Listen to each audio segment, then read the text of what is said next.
In this video, I will be discussing childhood and race. So first, we must understand a few key concepts.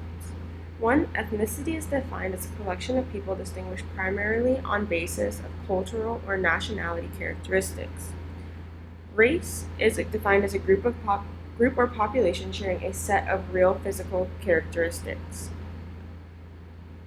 So, our main concern is how children use racial and ethnic concepts in everyday life. So there are 5 major ways. First, inclusion. 2, exclusion.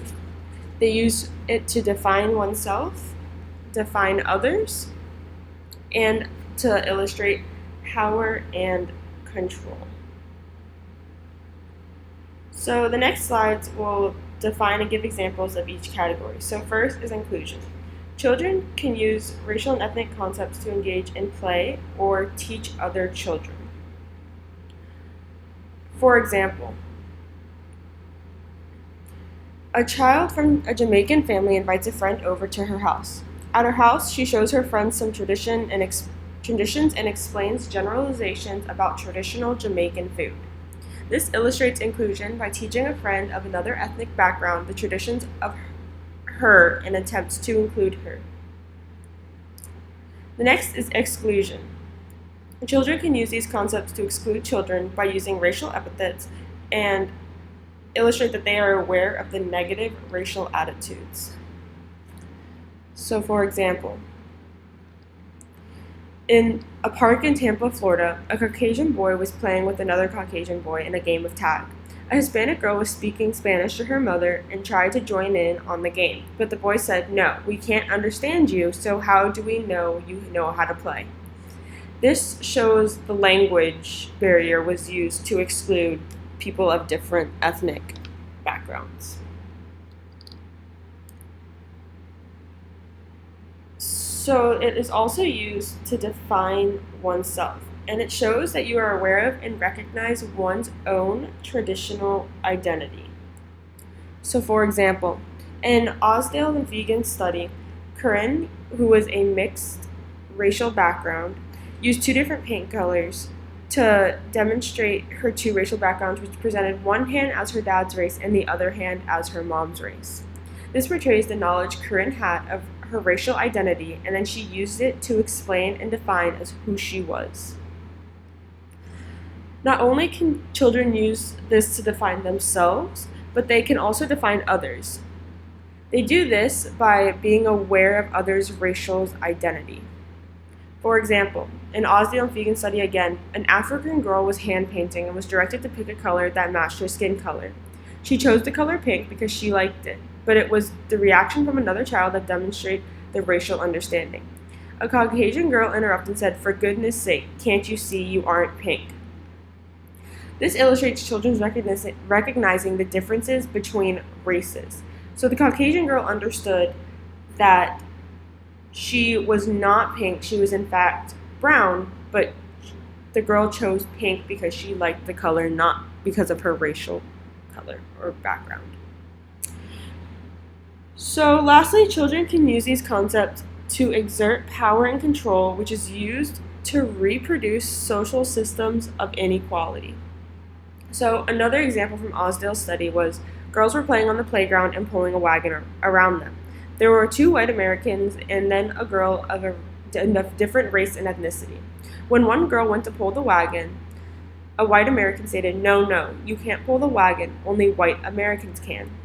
This demonstrates that children do not just understand racial concepts, but they understand the combination of racial and ethnic categories. So by stating that only white Americans can pull the wagon, those 2 girls understood that a different race and ethnicity was present.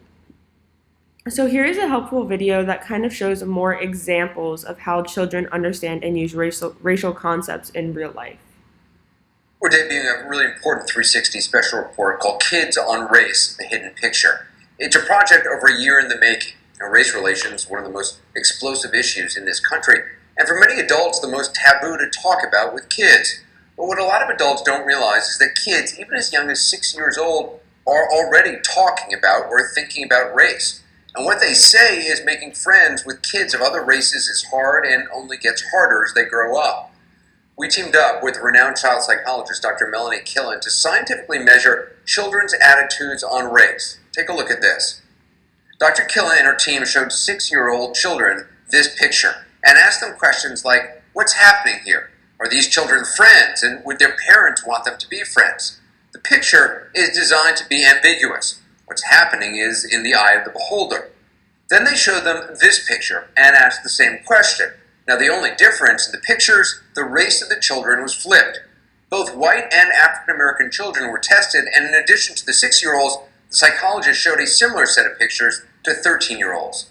At our request, they also asked kids open-ended questions about race to try to understand how it plays into their own lives. The responses were raw. Some of the experiences they described were frankly shocking. This is the reality of what kids see, hear, and think about race. Listen. If you have the same skin, you can play together, but if you don't have the same skin, you can't play together. So why can't you play together if you have different colored skin? Because your mom might not want you to play with that friend. It's okay to tell people that they can't be your friend because of the color of their skin? Mm-hmm. Why is that okay? Because your mom will not want them to be the same, be a different color friends. Do you think it'd be easy for a kid to convince his parents that it would be okay to have other types of people over? Why not? Mm-hmm. Probably because you might get in trouble. Why would a parent want you to get in trouble if you wanted someone to come over to your house who was a different skin color? Probably because they don't allow.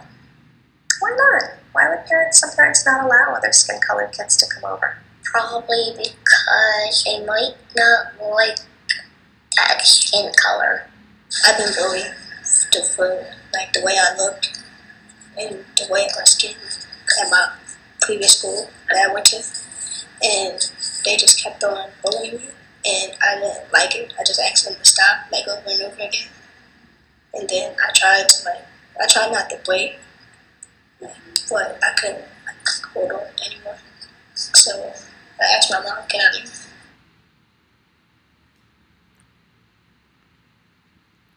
So, this video shows that children understand race and ethnicity, and they feel as if they can only play with people of the same color. Now, playing with people of the same color not only excludes, but it can also create, again, that inequality that we already have in society. In fact, some kids are even bullied for their skin color, which demonstrates the power and control and the exclusion of how children use the racial identities. And there are my sources.